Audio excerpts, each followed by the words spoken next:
Olá para você que nos acompanha em todo o Brasil. Está começando mais um Pix Notícias. Veja os destaques desta edição.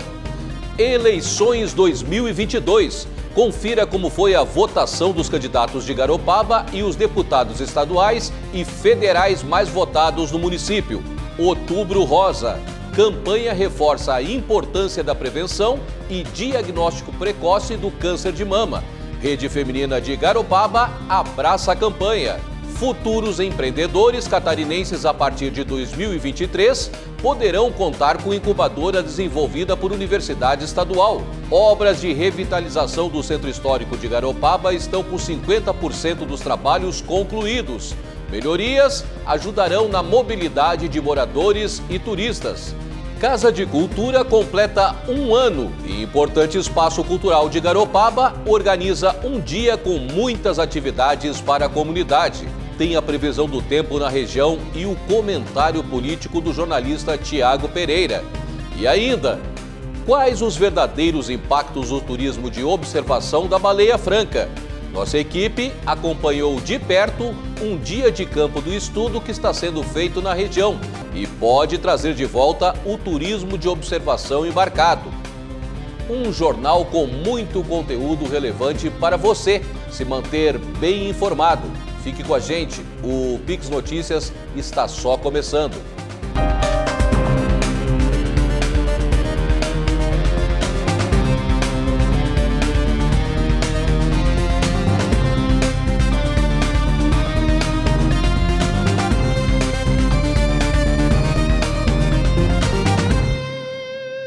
Olá, obrigado pela companhia. A campanha Outubro Rosa tem o objetivo de alertar sobre a importância da prevenção e do diagnóstico precoce do câncer de mama. Em Garopaba, a Rede Feminina de Combate ao Câncer abraça a campanha o ano inteiro. Em Garopaba, a Rede Feminina de Combate ao Câncer foca na prevenção, tanto do câncer de mama quanto do câncer de útero, e oferece o exame Papa Nicolau o ano todo. A Rede Feminina é uma ONG voltada para atender pacientes com câncer e para fazer o preventivo na cidade. A gente tem um ambulatório, a gente tem um brechó e a gente tem uma recepção e um grupo de voluntárias. A gente tem uma executiva também e a gente trabalha durante todo o ano em função da prevenção. O nosso foco principal é a prevenção do câncer de mama e de útero. A gente dá mais enfoque no Outubro Rosa, né, toda a campanha mundial que tem em volta disso, para a prevenção do câncer de mama. Então, o que a gente procura fazer é alertar um pouco mais, chamar mais atenção, falar sobre um pouco mais de como fazer essa prevenção e, paralelo, a gente continua fazendo o nosso trabalho de coleta do preventivo do Papa Nicolau, que a gente faz o ano inteiro. Nós temos um ambulatório onde uma enfermeira atende durante todos os dias, no período da tarde, fazendo preventivo. Você pode telefonar, fazer seu agendamento, você pode vir aqui, fazer seu agendamento e com uma média de 30, 40 dias você recebe o diagnóstico, que é o resultado preventivo. Você vai procurar um médico, dependendo da necessidade. O câncer de mama é um tumor resultante da multiplicação de células anormais da mama. A maioria dos casos tem boa resposta ao tratamento, principalmente se diagnosticado precocemente. É um conjunto de fatores hormonais, ambientais, comportamentais e genéticos, que aumentam o risco de desenvolver a doença. A idade também é um fator a ser considerado, sendo mais comum a partir dos 50 anos. A campanha Outubro Rosa busca alertar sobre a importância da prevenção. Quando tu vê alguém com uma camiseta rosa, é para te reportar a ideia de que tu precisa se cuidar, precisa se prevenir, precisa falar para tua família, para tua mãe, né? São pessoas no grupo de risco ainda, né? Para poderem consultar um médico e verem se não desenvolveram um câncer, né? Porque a gente não tem uma definição assim, quem vai ter, quem não vai ter, né? Quando você tem gente na família que tem câncer de mama e já estiveram outras antes, o ideal é que faça mapeamento genético. Isso é um exame que o SUS também cobre. Os principais sinais e sintomas são caroço ou um nódulo fixo, endurecido e geralmente indolor, sendo essa a principal manifestação da doença. Alterações no mamilo, saída espontânea de líquido dos mamilos, pequenos nódulos no pescoço ou na região das axilas e a pele da mama vermelha ou parecida com uma casca de laranja. A partir dos 50 anos, a mamografia é recomendada. O exame possibilita a detecção precoce da doença e deve ser realizada a cada 2 anos. Para fazer a mamografia, as mulheres devem procurar o posto de saúde para serem orientadas e encaminhadas. Se houver histórico de câncer de mama ou de ovário na família, seja mãe, irmã ou filha, as mulheres, independentemente da idade, devem conversar com o médico para que o risco seja avaliado. Se as pessoas com idade que está pela convenção nossa do Brasil, né, que o que o Ministério da Saúde preconiza, que é com 50 anos fazer mamografia, se as pessoas com essa idade começarem a buscar os seus médicos e fazer a mamografia anual, se necessário, o ideal é isso, procurar o seu médico e ver se é necessário. A gente também sempre orienta a fazer o exame de toque. Ele não é suficiente, ele é só para lhe ajudar. Ele pode ajudar você a encontrar um câncer de mama. Não quer dizer que ele seja único e exclusivo para você detectar o câncer de mama. Você precisa consultar um médico, se você tiver alguma suspeita, consultar um médico e fazer a mamografia. Manter uma rotina de hábitos saudáveis reduz o risco de desenvolver o câncer de mama. Manter um peso corporal adequado, praticar atividades físicas e evitar consumir bebidas alcoólicas são alguns hábitos que ajudam a evitar a doença. É importante lembrar que o câncer de mama hereditário representa apenas de 5 a 10% dos casos e fazer a mamografia de rotina contribui para reduzir a mortalidade da doença. Então, os riscos, as causas não são bem definidas, né? A gente tem, por um estudo científico, que são fatores de riscos, né? Como a gente fala de obesidade, de sedentarismo, pessoas com diabetes, pessoas com alguma doença que é crônica, e tudo isso vai colaborar com o desenvolvimento de algum tipo de câncer. A ideia sempre que a gente fala de prevenção é as pessoas cuidarem da sua saúde, cuidarem do seu bem-estar, cuidados pessoais, não serem sedentárias, procurar, a gente mora no paraíso, né? Vamos procurar caminhar diariamente. Existe também a questão toda do equilíbrio da pessoa, né? Então, para que você esteja sempre bem, você tenha bom sono, que consiga de tudo isso um pouquinho, né? Não é fazer uma dieta num mês e no outro mês voltar ao normal. Então, você tem que adquirir bons hábitos, né? Bons hábitos de dormir, de caminhar, de alimentação e bons amigos, né? Aqui na rede a gente faz isso, né? A gente aqui é uma família, a gente chama de família rosa. Somos bons amigos, nos ajudamos e procuramos ajudar a nossa comunidade. E é o que todo mundo deve fazer um pouquinho, deve doar um pouquinho do seu tempo para a comunidade.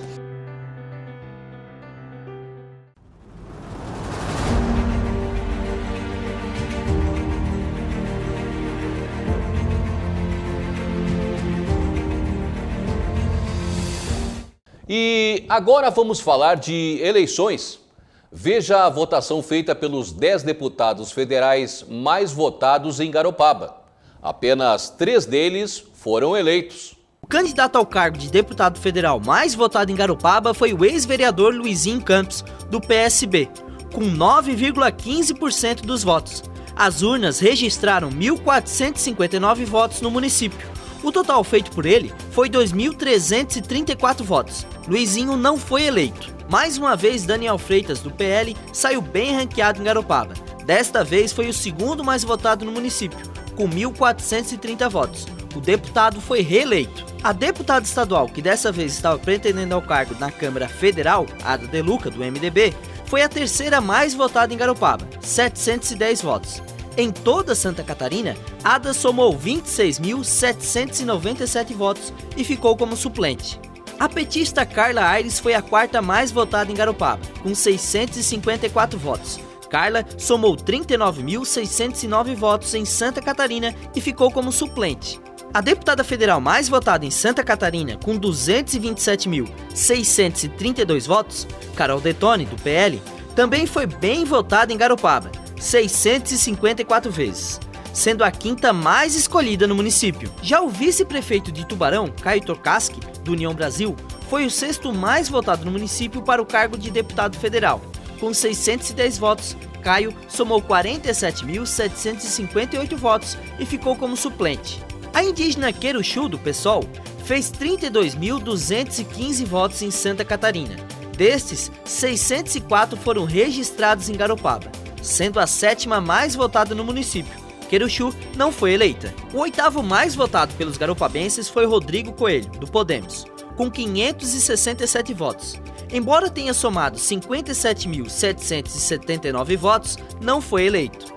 O ex-secretário do Estado, Lucas Esmeraldino, do Republicanos, fez 533 votos em Garopaba e foi o nono mais votado no município. Somou 24.275 votos em Santa Catarina e não foi eleito. Fábio Chioquete, do União Brasil, foi reeleito por quociente partidário com 51.824 votos. 530 deles foram em urnas de Garopaba. E na Assembleia Legislativa de Santa Catarina, a renovação foi de 40%. Veja os candidatos eleitos que tomam posse em 2023. Os 40 deputados eleitos são Ana Campaiolo, do PL, com 196.571 votos, um recorde na votação da história da Assembleia Legislativa. Luciane Carminati, PT, Antídio Lunelli, do MDB, Sargento Lima, do PL, Mauro de Nadalco, do MDB, Maurício Scurdilac, do PL, Jerry Comper, do MDB, Paulinha, do Podemos, José Milton Schaeffer, do PP, Mário Mota, do PSD, Gessé Lopes, do PL, Fernando Krelin, do MDB, Júlio Garcia, do PSD, Marcos Vieira, do PSDB, Carlos Humberto, do PL, Altair Silva, Progressistas, Volney Weber, do MDB, Ivan Nats, do PL, Camilo Martins, do Podemos, Sérgio Mota, do Republicanos, Nilson Berlanda, do PL, Marquito, do PSOL, Dr. Vicente, do PSDB, Márcios Machado, PL, Neudi Sareta, PT, Napoleão Bernardes, do PSD, Fabiano da Luz, do PT, Delegado Egídio Ferrari, do PTB, Tiago Zilli, MDB, Jair Mioto, do União Brasil, Massoco, PL, PP Colasso, do Progressistas, Rodrigo Minotto, do PDT. E ainda nessa edição, mais informações sobre as eleições 2022. Uma pesquisa realizada em Imbituba quer avaliar os efeitos do turismo de observação embarcado no comportamento das baleias francas. E a nossa equipe pôde acompanhar de perto um dia de campo, junto com os pesquisadores. Um projeto de pesquisa em Imbituba vem chamando a atenção da comunidade local. Pesquisadores estão avaliando quais são os efeitos do turismo embarcado nas baleias francas, para entender se é viável ou não a volta dessa prática. A nossa equipe acompanhou os cientistas em um dia de trabalho em campo e pôde observar as baleias de perto. A realização de pesquisas empíricas como essa é de extrema importância para a gestão de políticas públicas. É através das informações obtidas que será possível traçar um panorama do comportamento desses animais com relação aos barcos de turismo. Como a gente trabalha com a gestão ambiental, a gestão do território, as pesquisas que são aplicadas e que estão diretamente relacionadas com as atividades desenvolvidas pela unidade, os objetos alvos da gestão, elas são importantíssimas, justamente para o que eu falei, né? Elas dão base, nos dão dados e nos dão subsídios para realizar a gestão. Então, com essas informações, a gente trabalha na parte da gestão do território, né?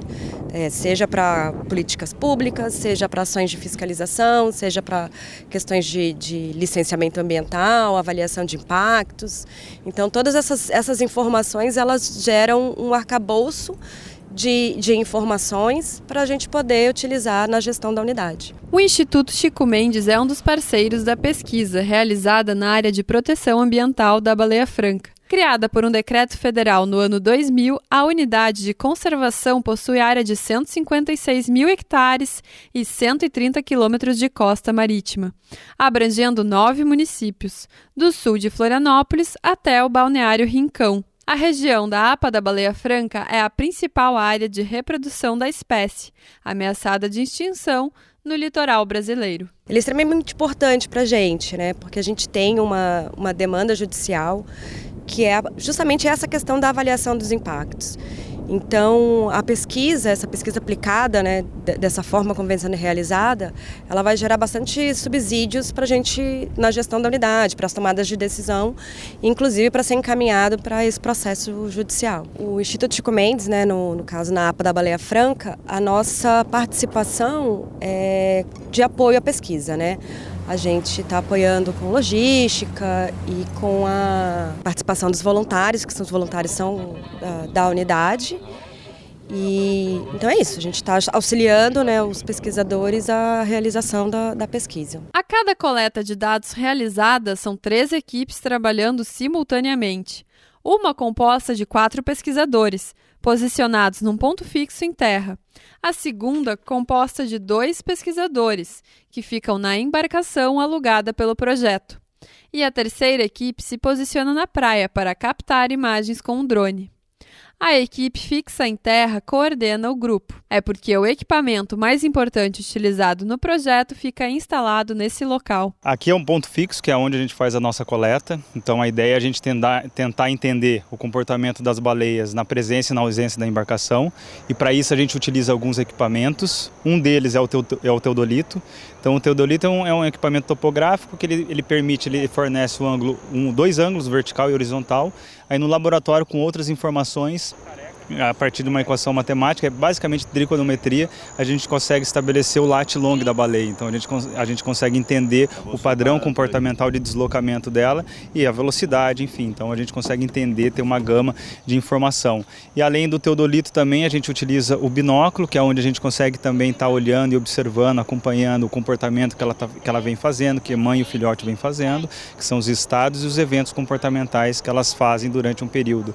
A gente monitora cada grupo, que é formado por sua mãe e seu filhote, por 15 minutos, na presença e na ausência de embarcação. É basicamente, a grosso modo, é isso que a gente faz. Johnny, tu poderia falar um pouquinho também sobre a parte da embarcação? A gente chega até 120 metros, mais ou menos, ali da baleia, né? Claro.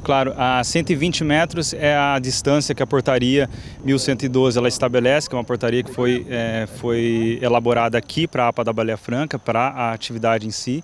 Então a gente está avaliando se essa distância realmente é eficaz para que a atividade possa, né, retornar da melhor forma possível. Então por isso que a gente estabeleceu essa distância, para nesse primeiro momento a gente está avaliando e quem sabe posteriormente está testando outras distâncias também para a gente entender melhor e gerir melhor essa atividade no seu retorno. O método de pesquisa utilizado consiste em observar as baleias 15 minutos antes da embarcação se aproximar, depois mais 15 minutos com a embarcação próxima à mãe, acompanhada do filhote. Depois, mais 15 minutos com a embarcação afastada, totalizando 45 minutos de monitoramento. Ao cruzarem os dados de velocidade, deslocamento e comportamento, na ausência e também na presença da embarcação, é possível perceber se existe alguma influência do barco no comportamento dos animais.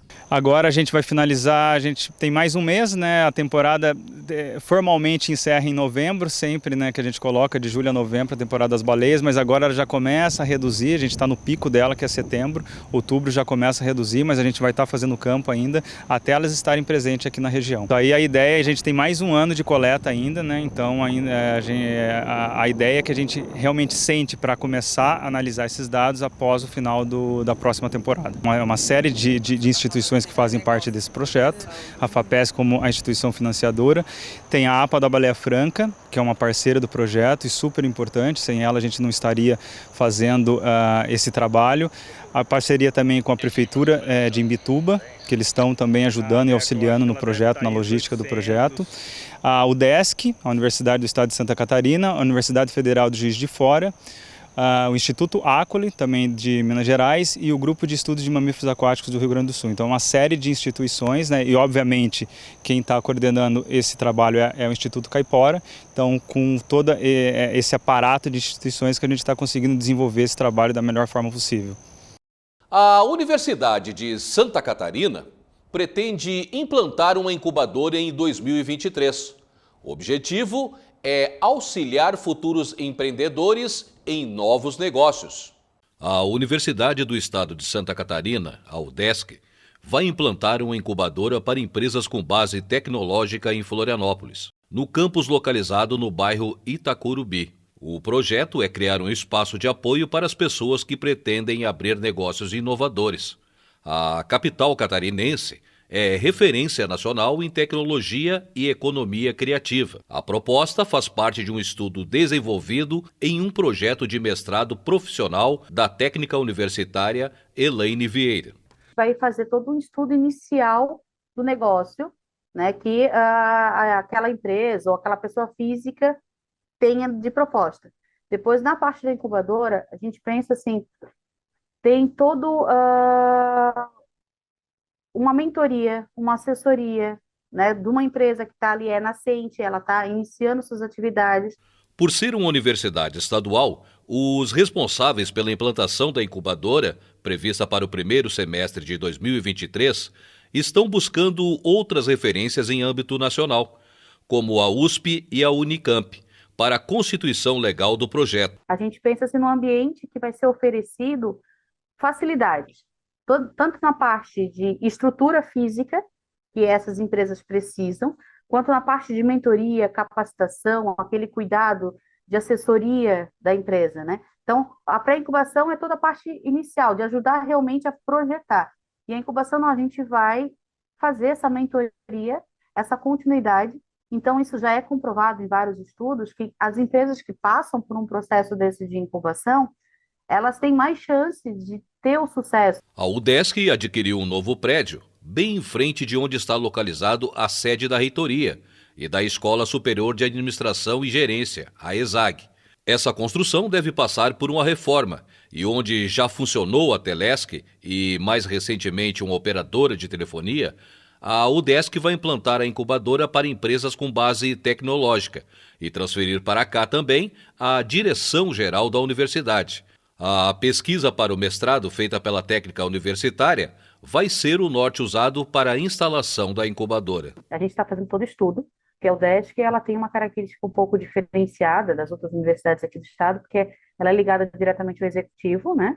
Então, a gente precisa ter toda a questão da legislação, olhar os normativos. Então, eu estou fazendo todo esse estudo no mestrado, que aí vai o fruto, né, do mestrado será toda essa documentação. O Ministério Público de Santa Catarina recomendou ao município de Imbituba uma série de medidas para conter casos de perturbação do sossego na Praia do Rosa, no extremo norte do município. A decisão veio após inúmeras denúncias da população. Quem traz mais informações sobre o caso é o repórter Vinícius Pacheco. Olá, Marcelo. Essa é a primeira vez que ocorre uma recomendação nesse sentido em Imbituba. De acordo com o Ministério Público, atualmente o município tem leis, mas são ultrapassadas a atual realidade e com diversas exceções e horários especiais, que dificultam a fiscalização e aumentam a perturbação do sossego. Nos últimos meses, o órgão recebeu inúmeras denúncias de moradores, polícia militar e entidades de bairro com relação à perturbação do sossego, principalmente na região da Ibiraquera e Praia do Rosa. Entre algumas das recomendações feitas pelo MP estão que bares, danceterias, pubs, casas de show e lojas de conveniência têm o horário de funcionamento limitado até as 2 horas da madrugada. O horário foi sugerido em consenso em uma reunião realizada pela promotora de justiça, Sandra Goulart, com a Polícia Militar, município, moradores e Conselho Comunitário do bairro. A recomendação é que o texto também conste que o funcionamento até às 5 horas seja exclusivo para clubes, danceterias e casas de show com tratamento acústico comprovado e alvará de funcionamento. A Secretaria de Turismo do município informou que estão discutindo como atender todas as demandas do MP e também incorporar demandas antigas do poder público, polícia e bombeiro. Outro ponto da recomendação é que o Poder Executivo revogue a instrução normativa de 3 de janeiro deste ano, que concedeu alvará de funcionamento com autorização de pista de dança para estabelecimento nos quais o zoneamento não permite atividades de danceteria. O prazo para o município responder ao Ministério Público sobre o acolhimento ou rejeição da recomendação é de 15 dias, a contar de 26 de setembro, data que o documento foi expedido. Caso o Executivo não cumpra, o MP adotará medidas judiciais. A Prefeitura de Imbituba informou que já produziu uma minuta que pretende regulamentar o horário de funcionamento e regramentos quanto a questões do barulho. E que em poucos dias deve chegar à Câmara de Vereadores para discussão. Vinícius Pacheco para o Pix Notícias. Obrigado, Vinícius.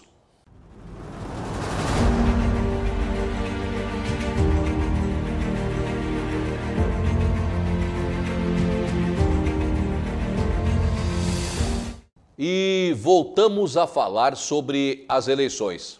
Saiba agora quais foram os 10 deputados estaduais mais votados em Garopaba no primeiro turno. 8 deles foram eleitos. Dos 10 candidatos mais votados para o cargo de deputado estadual, 2 residem em Garopaba.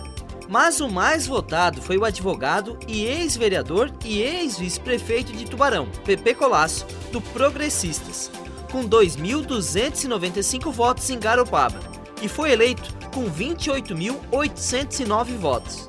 O segundo mais votado em Garopaba foi o jornalista Rodrigo de Oliveira, do PT, que já foi candidato a prefeito do município nas eleições de 2020.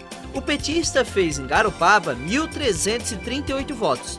Totalizou, com os votos em outros municípios, 3.730 votos. Rodrigo ficou como suplente. A deputada mais votada em Santa Catarina foi Ana Campagnolo, do PL, que foi reeleita com 196.571 votos. Em Garopaba, ela fez 1.043 votos, sendo a terceira mais votada pelos garopabenses e a mais votada no parlamento catarinense.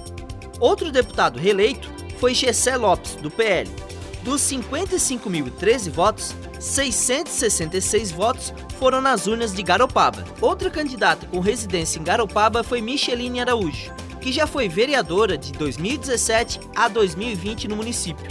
A MDBista fez 661 votos na capital catarinense do surf e totalizou 803 votos. Gerry Comper, do MDB, foi mais um deputado estadual reeleito com apoio dos votos vindos de Garopaba, 616 votos. O ex-prefeito de Palhoça, Camilo Martins, do Podemos, foi o 7º mais votado em Garopaba com 513 votos. Camilo foi eleito com 44.925 votos. O ex-secretário de Saúde do Estado, Dr. André Mota, Republicanos, foi o 8º mais votado em Garopaba com 507 votos. Ivan Nats também foi reeleito. Em Garopaba foi o 9º mais votado com 471 votos. O 10º mais votado em Garopaba foi o apresentador da RBS TV e da NSC TV em Santa Catarina por mais de 35 anos, Mário Mota, do PSD. As urnas em Garopaba registraram 464 votos para o futuro deputado estadual pelo primeiro mandato. E você confere agora os demais deputados eleitos em Santa Catarina. Eles irão compor a Assembleia Legislativa Catarinense em 2023. Repórter Sérgio Guimarães, do União Brasil. Oscar Gutz, do PL. Padre Pedro, do PT. Marcos da Rosa, do União Brasil, Sorato, PL, Lucas Neves, do Podemos, Matheus Gadorim, do Partido Novo. Com este resultado, a maior bancada da Assembleia Legislativa do ano que vem é do PL, com 11 deputados, seguido pelo MDB, com 6 vagas. Na sequência, vem o PT com 4 vagas parlamentares. O Podemos, o PSD, União Brasil e o Progressistas conquistaram 3 vagas cada. O PSDB ficou com 2 vagas. E o PTB, Republicanos, o PDT, o PSOL, o Partido Novo conquistaram 1 vaga cada um.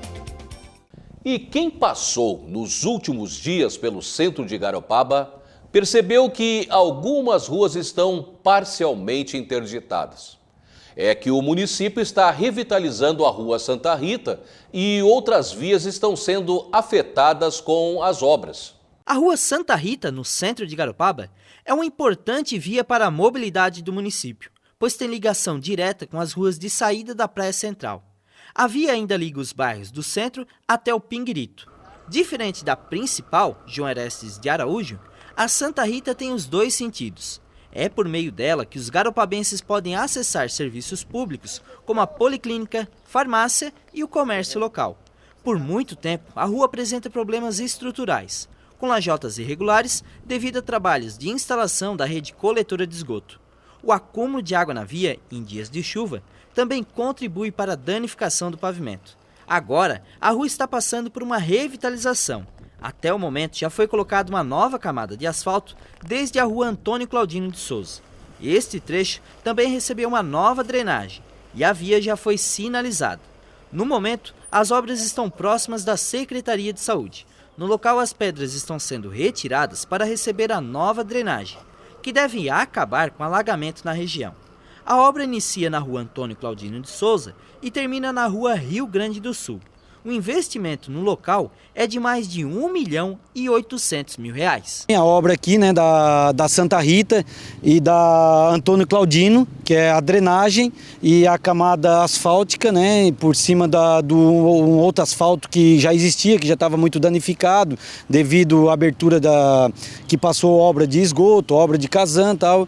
Então a gente recapou toda essa extensão, né, da Antônio Claudino até aqui a Praça Governador Ivo Silveira, no ponto de táxi, e depois vai se estender na Santa Rita até o final, até a Rio Grande do Sul, que é a geral ali que sobe a Silveira, né? As obras de revitalização do Centro Histórico de Garopaba estão com 50% dos trabalhos concluídos. As melhorias trarão melhor mobilidade aos moradores e turistas que frequentam o local. A revitalização do Centro Histórico está com 50% das obras concluídas e atualmente está na fase de recolocação das pedras na rua Manuel de Araújo. A obra pretende melhorar problemas de mobilidade para os moradores do local e turistas que visitam Garopaba. Isso aí é uma obra boa que estão fazendo agora aqui para o pessoal daqui. Tudo que é bom, né? Para caminhar, para os carros, para tudo, né? Para os moradores daqui, a travessia para a praia, né? Nós atravessamos ali para a praia, traz tudo de bom. Porque do jeito que estava pior, né? Estava emburacando, né? Empoçava água aí. Estava mal porque foram fazer o saneamento básico aqui, né? Aí fizeram de manchar, depois botaram e não ficou mais normal, né?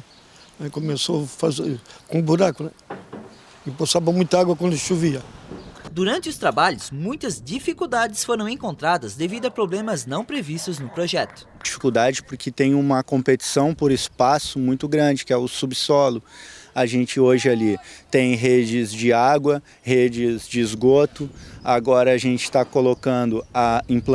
implantou já a rede de drenagem, a rede de elétrica, né, que vai ter a energia, né, que seria baixa tensão, toda a parte de fibra ótica e a rede ainda de iluminação pública, né? Então foram muitos tubos, né, que estão sendo colocados ali, é uma competição muito grande. Há de tudo, né? A gente chega ali, é uma ocupação muito antiga, que a gente encontra fossas que estão às vezes inclusive em situação irregulares no meio das calçadas, né? E a gente vai ali, vai contornando para conseguir chegar no final e conseguir ter êxito, né? Ter um sucesso, ter entrega da obra para a população. A obra, que tem investimento de R$4 milhões, vai nivelar novamente as pedras criar calçadas, drenagem, espaços de socialização e toda a parte elétrica passará a ser subterrânea. E para a realização desses serviços, as pedras retiradas do local serão reaproveitadas. Fazendo o reforço, os cortes como necessário, o reforço com base e subbase, né, a retirada dos materiais inicialmente, como a pedra, a camada de areia necessária, atingindo a altura que a gente precisa para repor tudo isso novamente em base e a volta do material, né? Então a gente conseguiu esse terreno aqui que fica próximo à UPA, para depositar todo esse material, fazer toda a logística da obra, né, que foram a retirada dos meio-fios, da pedra, da própria areia, né, que os materiais vão voltando agora aos poucos, né, para a gente então estar realmente refazendo a obra como devidamente pede o projeto. Foi um comum acordo, né, entre a prefeitura e a associação, foi um pedido, né, exclusivo da associação para que a gente mantesse as características originais, né, do local, reutilizasse toda a parte de pedras, né, então a gente está aqui hoje, vem aqui e seleciona, né, o Vânio, né, no caso que é a empresa contratada, tanto a parte de meio fio, de paralelepípedo, e aí selecionam as melhores peças para a gente ter a rua o mais plana possível, né? E acaba descartando somente aquelas pedras que são muito, muito irregulares, né? Nessa semana, em grupos de WhatsApp de Garopaba, algumas pessoas questionaram a origem da areia utilizada na obra. De acordo com a gestão municipal, essa terra é a mesma que foi retirada alguns meses atrás e que agora está sendo colocada novamente no local. O motivo dela ser branca assim pode ser observado nesta imagem. Como é possível perceber, toda essa área foi construída na orla da praia. Sendo assim, o material que foi retirado é este, que um dia já fez parte de dunas que existiram por aqui. Tem toda a parte, pede o projeto um reforço de base. Essa base é base, bica corrida, como muitos chamam, em uma camada, não lembro bem agora, 30 centímetros, se eu não me engano, aonde dá um reforço muito bem na rua, né, na resistência da rua futura, né? Então a necessidade de retirar isso é para a execução de drenagem, a execução de toda a parte subterrânea de elétrica e o reforço de base que foi exigido no projeto, né? Nós estamos aqui na nossa, que é a nossa estação de transbordo, né? Que é como a gente não tem um canteiro de obras muito grande ali na rua Manuel Álvaro de Araújo, todo o material que saiu de lá, né? As pedras que compõem a pavimentação, a parte de meio fio, o material que estava mais superficial e a gente removeu também uma camada de quase 30 centímetros abaixo do leito existente para justamente colocar as camadas de pedra, né, de bica corrida, de base de brita graduada. Para quê? Para dar suporte para que o pavimento futuro não afunde. Ao remover essa camada de uns 30 centímetros, na beira da praia, onde é a estrada, o material que nós vamos encontrar? Areia, né? Areia mais escura na parte superficial e areia mais clarinha na parte de baixo. E nada mais a gente está fazendo do que reaproveitando todos os materiais que saíram de lá. A gente está selecionando meio fio, selecionando pedra e reaproveitando o próprio material local agora, apenas nessa parte do rejuntamento das pedras. A previsão é que a obra esteja pronta até novembro. Representantes do setor leiteiro se reuniram nessa semana na Assembleia Legislativa Catarinense. Eles buscam equiparação tributária aos demais estados produtores de leite. A medida, caso adotada, trará mais incentivo e competitividade. Deputados membros da bancada do Oeste participaram na sala da presidência da Assembleia Legislativa de uma reunião com representantes do setor leiteiro de Santa Catarina. O estado é o quarto maior produtor de leite do país, perdendo apenas para Minas Gerais, Paraná e Rio Grande do Sul. Produz anualmente mais de 1 bilhão e 300 milhões de litros de leite e mobiliza mais de 150 mil pessoas em toda a cadeia produtiva. Ainda assim, conforme levantamento do Sindicato das Indústrias de Laticínios e Produtos Derivados, Santa Catarina está perdendo a competitividade. O número de empresas caiu de 122 para 94. O número de produtores, que já foi de 38 mil, agora é de 26 mil. E o motivo, segundo o presidente do Sindileite, é em grande parte a carga tributária. Nós temos uma diferença tributária comparado com os outros 3 estados do sul do Brasil.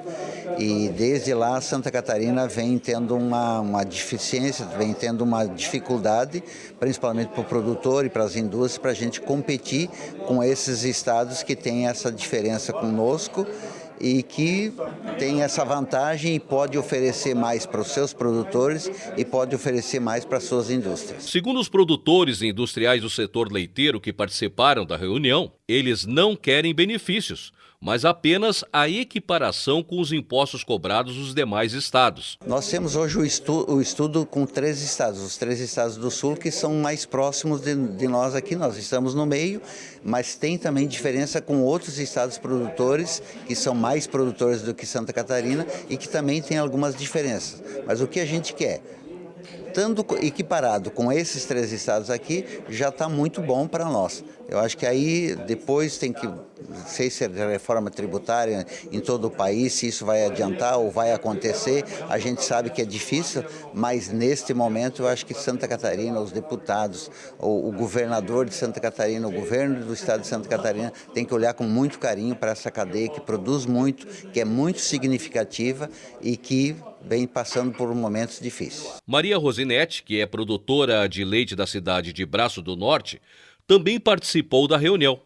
Ela trabalha no setor desde 2004 e produz cerca de 1.300 litros de leite por dia. Segundo ela, a questão tributária traz impactos para a produção. A gente precisa da indústria, a gente não é sozinho, nós somos um conjunto, né? Produtor, indústria, comércio. Então é uma cadeia. E se começa que a indústria não consegue mandar os nossos produtos para fora, numa competitividade, pelo menos de um com o outro em outros estados, a gente acaba não vendendo. E com isso, a indústria não consegue pagar o que realmente a gente precisaria receber, né? Para ser competitivo e até para a subsistência, né? Ao final da reunião, ficou definido que a bancada do Oeste atuará em conjunto para aprovar um projeto de lei ainda este ano, para que a isonomia do ICMS para o setor leiteiro possa ocorrer já a partir de janeiro de 2023. A Casa de Cultura de Garopaba está fazendo aniversário. E ao longo desse primeiro ano de serviço à comunidade, a nossa equipe registrou eventos importantes que aconteceram no espaço. Para o próximo domingo, uma série de atrações estão sendo esperadas para comemorar a data. É na beira do mar de Garopaba que a primeira Casa de Cultura da cidade está instalada. No coração do centro histórico, a casa deu espaço para a arte florescer no município. Durante esse primeiro ano de existência, nossa equipe esteve presente em vários eventos realizados aqui e vamos fazer uma retrospectiva para relembrar os melhores momentos, em comemoração a esse aniversário. Em fevereiro, estivemos no sarau Sonhos de uma Noite de Verão, inspirado no livro de Shakespeare. O evento reuniu poesia e música no terraço da Casa de Cultura, em uma noite de lua cheia. E ai de quem lhe atiçasse a ira, vinha mais histórias absurdas, vinham mais incontáveis mentiras. No Japão, descobriu-se poeta. Em Cuba, um renomado atleta fez a volta da França de bicicleta. Não parava aquela mente inquieta. Chegou a viver como um frade. Foi proleta, profeta, burguês, e até o mais sábio se fez ao ouvir tamanho absurdo. Todas as noites são sonhos, né? Shakespeare escreveu que todas as noites são sonhos, mas dizem que as noites melhores para serem sonhos são as noites de verão, né? Que é essas noites que a gente se liberta para se apaixonar, para brincar, correr na areia da praia ou numa floresta encantada que a gente mesmo pode inventar. Um coração ludibriado de imaginação. Em junho, registramos a abertura da Semana do Pescador. A data, celebrada pela primeira vez em Garopaba, quer promover e valorizar a cultura pesqueira. Trazer esse conhecimento para as crianças, porque muitos são filhos netos de pescador, filhos de pescador, vizinhos de pescador. Então trazer isso, essa cultura para os nossos alunos é fundamental, né? Vai ter sarau literário também aqui, com contação de história de pescador, vai ter várias apresentações aqui, vai ter o monitoramento Mirim, que também vai fazer uma palestra, né, que é um grande parceiro nosso. Então vai ter bastante atividades, bastante coisas lindas aqui durante a semana. Além de dar espaço para os artistas e fazedores de cultura do município, a Casa de Cultura também ajuda a regularizar a classe. Em julho, marcamos presença no registro da Carteira Nacional do Artesão. Eu sou artesana, faz crochê, também faz bijuteria, macramé. Também faz mosaicismo. É muito importante para mim, para que a gente reconozca meu trabalho, não? De artesana. Não está muito reconhecido o trabalho de artesanato. E é um trabalho fazer artesanato, não é fazer assim mais. É um reconhecimento para mim, o carnet de artesanato. É muito bom. Também registramos um dos encontros de música autoral, que ocorrem quinzenalmente na cidade. O EMA busca fomentar a arte local e a música autoral. A edição reuniu músicas originais numa noite fria no final de agosto.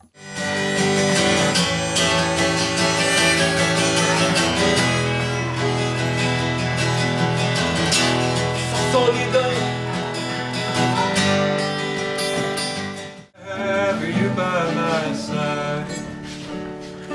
Earth and the sky is a temple never denied.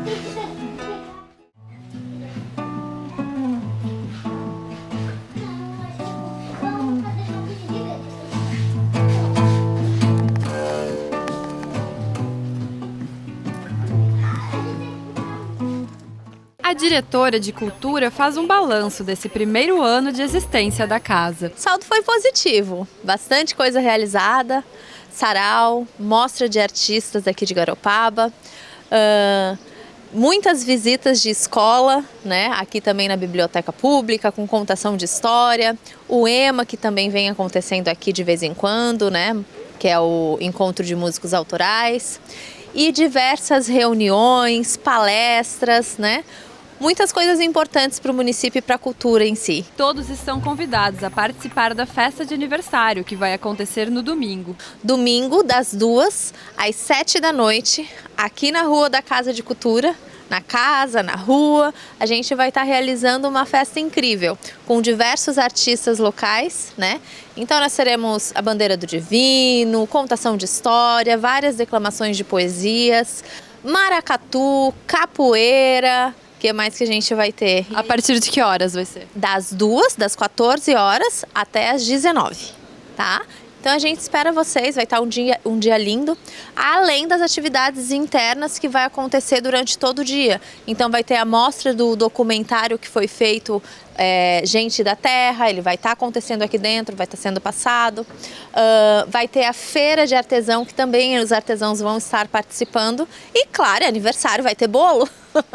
Então a gente espera vocês. E agora, chegou a hora de sabermos como o tempo vai se comportar nesse início de semana. Parece que o tempo muda e afeta o feriado. Mais detalhes agora na previsão do tempo. O sol que predominou neste sábado aqui na região dará lugar à chuva já a partir deste domingo, quando um sistema de alta pressão começa a atuar aqui no estado. O tempo fecha durante a manhã e durante a tarde a chuva inicia e passa a predominar. Os mapas mostram que teremos bastante chuva também na segunda e na terça-feira.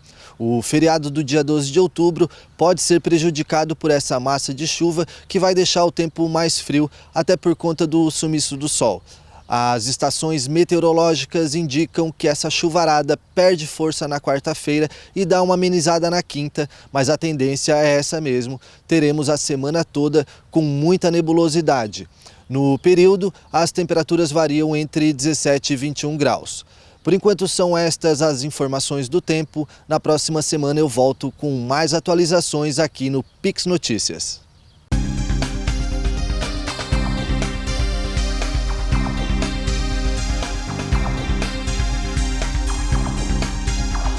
E chegou o momento do comentário político.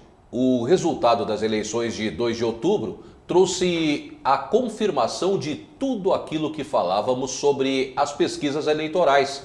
A grande maioria dos institutos errou o prognóstico do pleito. Assunto claro para o jornalista Tiago Pereira. O que falar desses resultados, Tiago? Uma atrapalhada, Marcelo. Alguém precisa investigar o que aconteceu. Olá para você e para a nossa audiência qualificada aqui da Pix TV. O que dizer de empresas com faturamento milionários que trouxeram uma previsão de resultado das eleições com uma pequena diferença aí de 18 pontos?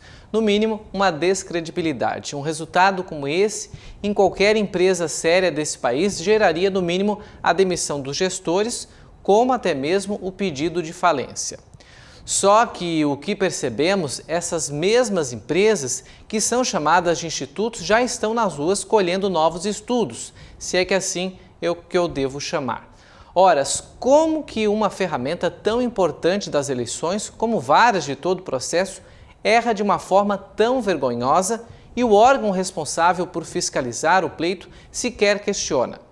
Por muito menos, eu disse por muito menos, empresários que sequer participam do pleito tiveram celulares apreendidos, contas bancárias congeladas e a visita da Polícia Federal, a mando do Tribunal Superior Eleitoral. E não estamos aqui falando de censura, afinal, os empresários sim foram censurados, pois o Luciano Hang, por exemplo, está sem as redes sociais dele. Nesse caso, o que estamos falando é que algo precisa ser investigado para entender o porquê os números ficaram tão diferentes da realidade, favorecendo a esquerda. Aliás, isso não é a primeira vez que ocorre. Em 2018 já foi desta forma, quando no segundo turno traziam Fernando Haddad vencendo. Só depois do fim da campanha que trouxeram os dados mais para a realidade. A verdade é que se nada for feito, o brasileiro precisa ficar atento, pois as chamadas fake news podem estar sendo institucionalizadas na divulgação das pesquisas eleitorais, Marcelo. E ainda sobre pesquisas, qual o impacto elas trouxeram para essa campanha, Tiago? Olha, Marcelo, a verdade é que ainda é cedo para sabermos, mas eu peço a reflexão do nosso espectador com relação às abstenções, que cresceu se comparada à eleição de 2018. Neste primeiro turno, mais de 31 milhões de eleitores não foram às urnas, além daqueles que votam em quem pode estar ganhando nas pesquisas.